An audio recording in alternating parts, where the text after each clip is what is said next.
नैहर के सुख चैन पिया बड़ा निक लागे। नैहर के सुख चैन पिया बड़ा निक लागे।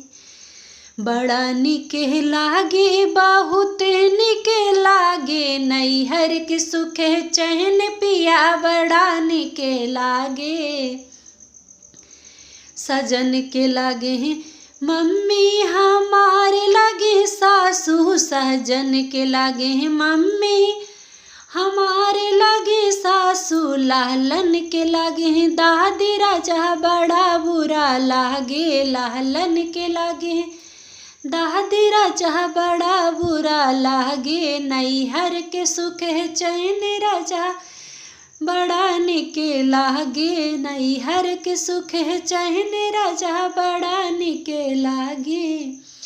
सजन के लागे सासू हमारे लागे मम्मी। सहजन के लागे सासू हमारे लागे मम्मी। लालन के लागे नानी राजा बहुत निक लागे। लालन के लागे नानी राजा बड़ा निक लागे। नैहर के सुख चैन पिया बड़ा निक लागे।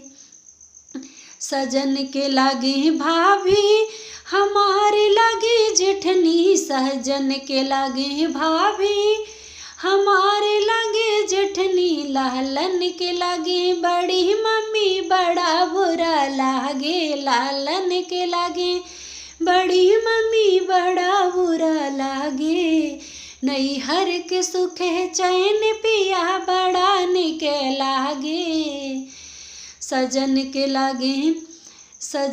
लागे सरहज हमारे लागे भाभी। सहजन के लागे सरहज हमारे लागे भाभी। लालन के लागे मामी राजा बड़ा निक लागे। लालन के लागे मामी राजा बड़ा निक लागे। नैहर के सुख चैन पिया बड़ा निक लागे।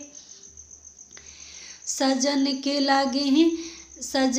लागे दीदी हमारे लागे ननदी। सजन के लागे दीदी हमारे लागे ननदी। लालन के लागे बुआ राजा बड़ा बुरा लागे। सजा लालन के लागे बुआ राजा बड़ा बुरा लागे।